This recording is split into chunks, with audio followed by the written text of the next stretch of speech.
Family তোমার সবাই কেমন আছে? আশা করি ভালো আছো, সুস্থ আছো। রান্না আমার কমপ্লিট। রান্না আজকে এমন কিছু করিনি, তাড়াতাড়ি এই জন্য রান্নাটা হয়ে গেছে। ভাত হয়ে গেছে, এখানে ওভেনে চিকেন কারি হচ্ছে। চিকেন কারিটা হয়ে গেছে, চিকেন কারিটা গরম মশলা দিয়ে আমি নামিয়ে নেবো। ওভেন পরিষ্কার করবো, রান্নাঘরটা পরিষ্কার করবো, সেটাই তোমাদের সাথে শেয়ার করবো। ভিডিওটা স্কিপ না করে ভিডিওটা পুরো তোমরা দেখতে থাকো, আশা করি তোমাদের খুব খুব ভালো লাগবে। চিকেনটা এখন গরম মশলা দেবো, দিয়ে নামিয়ে নেবো।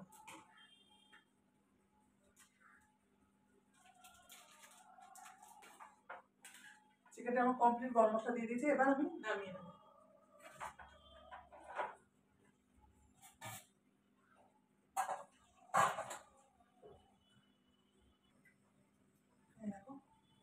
চিকেনটা আমার একদম কমপ্লিট। বাসনগুলো মেজে নিই, বাসনগুলো মেজে ধুয়ে ওভেনটা পরিষ্কার করবো।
বাসন তো ধোয়া হয়ে গেছে, এবার আমি ওভেনটা রান্নাঘরটা পরিষ্কার করে নেবো। তোমরা ভিডিওটা স্কিপ না করে ভিডিওটা দেখতে থাকো।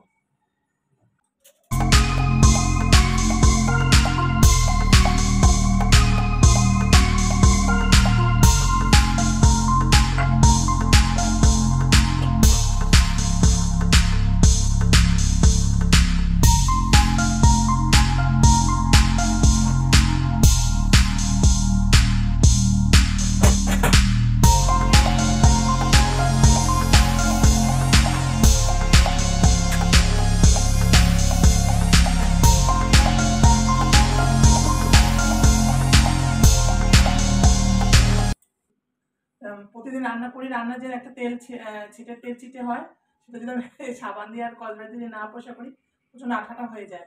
এটা আমি পরিষ্কার করে তোমরা দেখতে থাকো।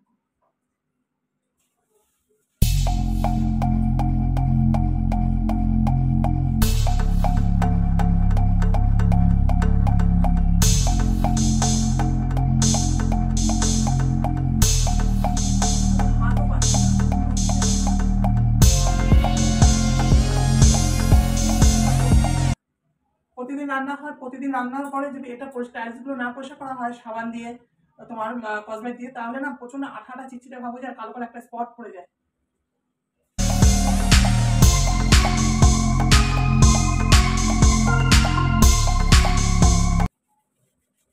কসমেটিক সাবান দিয়ে এটাকে আমি ঘষে নিয়েছি, এবার জলটা দিয়ে এটা মুছে নেবো।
কমপ্লিট। ও রান্নাঘর সব স্ল্যাবগুলো পরিষ্কার করেছি, ওভেনটাও পরিষ্কার করেছি। তো ভিডিওটা আমি এখানেই শেষ করছি। ভিডিওটা তোমাদের কীরকম লাগলো অবশ্যই কমেন্ট করে বলো। ভালো লাগলে একটা লাইক করো, অনেক অনেক শেয়ার করো। আর পুরোনো বন্ধুরা যারা আমার চ্যানেলটাকে সাবস্ক্রাইব করে রেখেছো তাদের অনেক অনেক ধন্যবাদ। আর নতুন বন্ধুরা যারা এখন আমার চ্যানেলটাকে সাবস্ক্রাইব করোনি, চ্যানেলটাকে সাবস্ক্রাইব করে আমাকে সাপোর্ট করো, আমার পাশে থেকো। চলো আজকের মতন টাটা, আবার দেখাবে নেক্সট একটা ব্লগে।